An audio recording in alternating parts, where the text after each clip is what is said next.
जय हिंद। आशा करता हूँ आप सभी बहुत बढ़िया होंगे।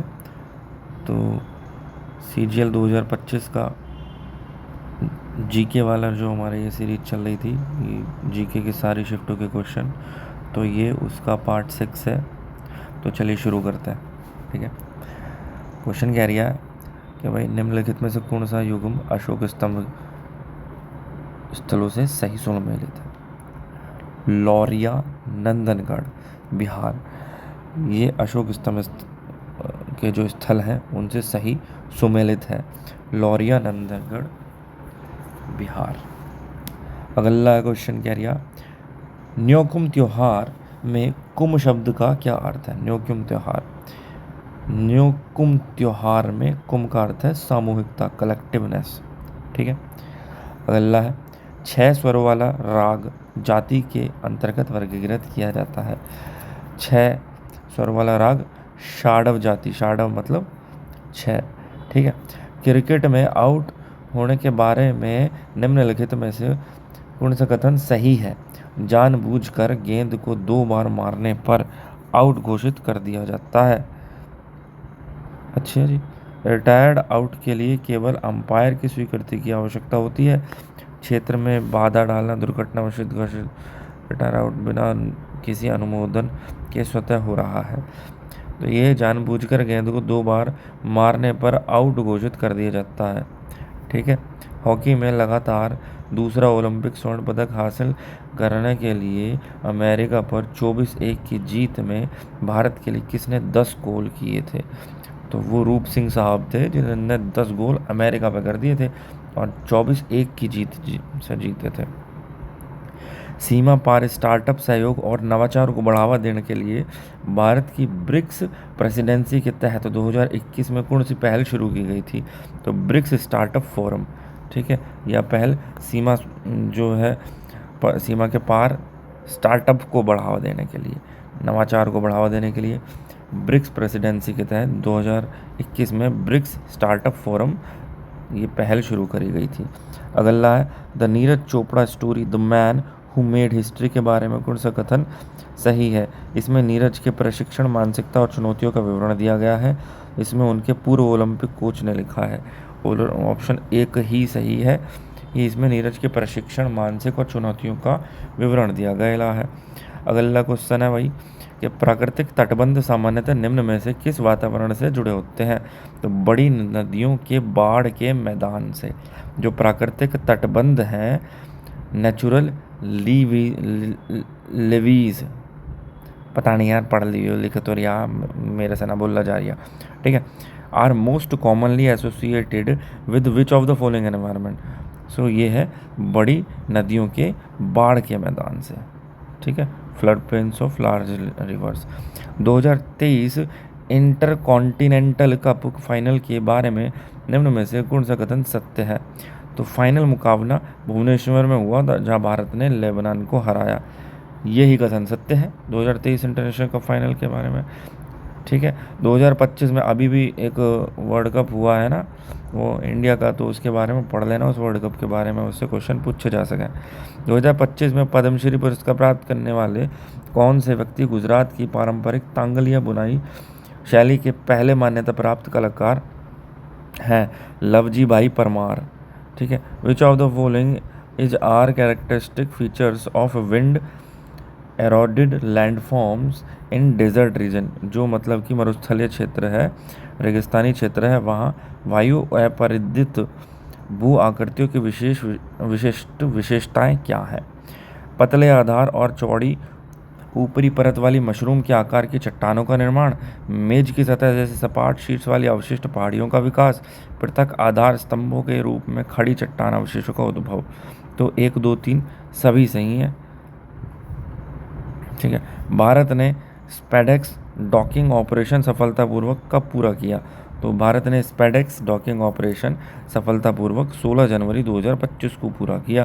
कौन सी नदी घाटी उत्तर पूर्वी पठार में कोयला भंडार से जुड़ी है? दामोदर घाटी उत्तर पूर्वी जो पठार है उसमें कोयला भंडार से। संसद में एक प्रस्ताव द्वारा एक नई अखिल भारतीय सेवा का गठन कर सकती है कौन? राज्यसभा। राज्यसभा है नई अखिल भारतीय सेवा का गठन कर सकती है संसद में एक प्रस्ताव लाकर। ठीक है, गल्ला है कि भाई ये असर्शन है, ये एक और असर्शन है, ये उसका रीजन है। असर्शन ए और कारण है, दो नहीं एक ही है भाई। असर्शन है और ये उसका कारण है। भारत सतीश धवन अंतरिक्ष केंद्र SDSCSHAR में एक तृतीय प्रक्षेपण स्थल TLP का सक्रिय रूप से विकास कर रहा है। तृतीय प्रक्षेपण स्थल को विशेष रूप से भारत की अंतरिक्ष प्रक्षेपण आवृत्ति को उल्लेखनीय रूप से बढ़ाने के लिए NGLV जैसे बड़े अगली पीढ़ी के प्रक्षेपण वाहनों को समायोजित करने के लिए डिज़ाइन किया गया है। Both A and R true है। R is the correct expression of A।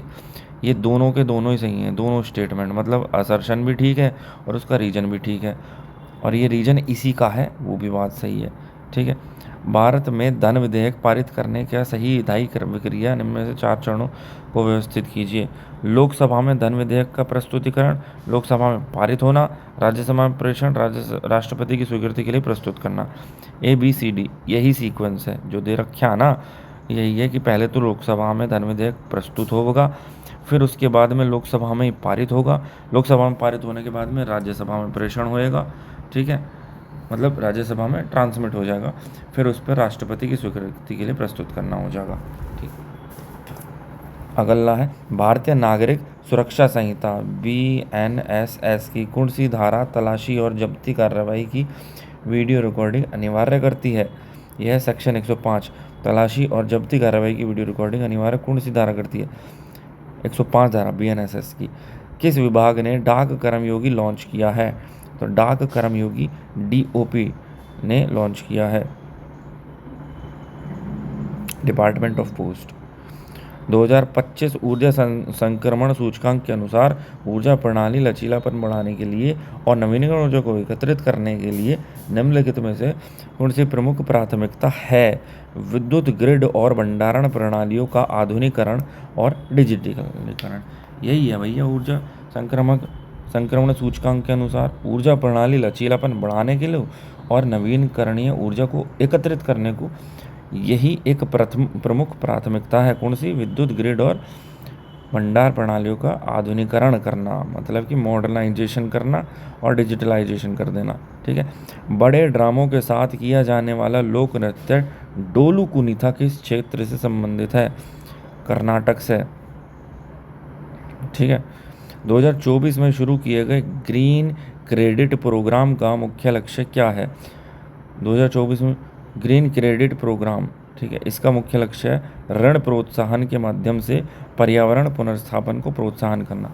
अच्छा, ये वाली जो शिफ्ट है इसमें करंट अफेयर्स के काफ़ी क्वेश्चन आ गए, और आप देखोगे करंट अफेयर्स 2025 का पेपर है तो 2024 23 के भी पूछे जा रहे हैं, इवन 1-2 क्वेश्चन 21 के भी मिले हैं।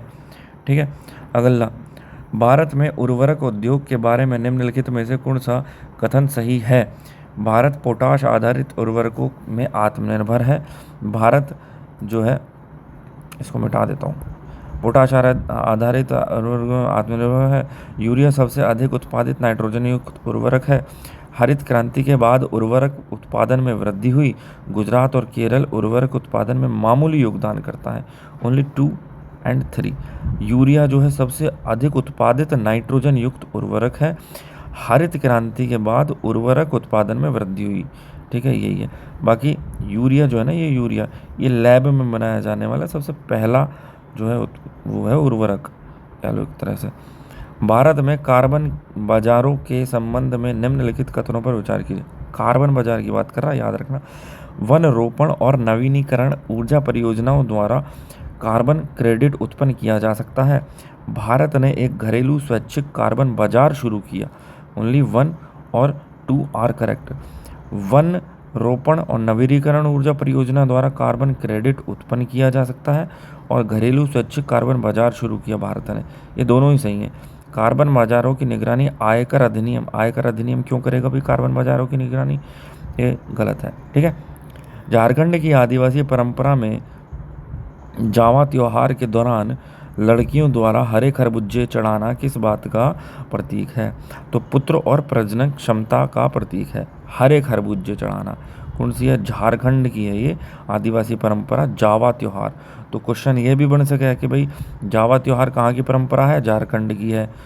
और ये भी बन सकता है कि ऐसा किस मतलब त्योहार पर लड़कियों द्वारा हरे खरबूजे को चढ़ाया जाता है, या यह किसका प्रतीक है? तो ये जावा त्योहार का प्रतीक है, पुत्र और प्रजनन क्षमता का प्रतीक है। ठीक है।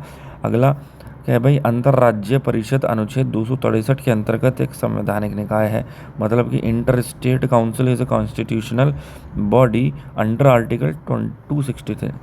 इंटर स्टेट, देखो दो चीज़ें होती हैं, एक तो इंट्रा और एक होती है इंटर। इंट्रा का मतलब है एक ही स्टेट या एक ही डिपार्टमेंट या एक ही क्षेत्र के अंतर्गत आपस में कंपेयर करना या उनके बारे में बातें करना। और इंटर का मतलब है इंटर स्टेट, मतलब कि दो अलग अलग राज्य। तो अंतर्राज्य। अगला अगला क्या, इसकी सिफारिशें संघ और राज्यों पर बाध्यकारी हैं, तो इसमें केवल एक ही सही है। अंतर्राज्य परिषद अनुच्छेद 263 के अंतर्गत एक संवैधानिक निकाय है। ठीक है, खत्म। आशा करता हूँ ठीक लगी होगी वीडियो। मैं जानता हूँ यार काफ़ी कमी है अभी, पर अभी थोड़ा सा रिसोर्सेज कम है मेरे द्वारा। मैं ये अभी आप मैनेज कर लीजिए, और थोड़ा सा आपकी तरफ से मुझे ठीक रिस्पांस मिला तो मैं यहाँ में एक काम और करूँगा कि भाई जो टॉपिक जिस टॉपिक से पूछा गया है क्वेश्चन, उस पूरे टॉपिक को उसी क्वेश्चन में मैं कवर कराने की कोशिश करूँगा, या उस टॉपिक से रिलेटेड 10-12 पॉइंट मैं एक बार में बताऊंगा। फिर अगर दोबारा वो टॉपिक रिपीट हुआ तो दोबारा 10-12 पॉइंट बता दूंगा। तो इससे क्या होगा, धीरे धीरे करके वो पर्टिकुलर टॉपिक यहीं PYQ के द्वारा ही ख़त्म हो जाएगा। ठीक है। उसके अलावा जो 4 ऑप्शन होंगे, उन 4 ऑप्शनों के बारे में भी आपको धीरे धीरे बता दिया जाएगा। तो पूरा का पूरा सिलेबस PYQ के द्वारा ख़त्म हो जाएगा। ठीक है। बहुत बहुत धन्यवाद आप लोगों का। जय हिंद, जय भारत।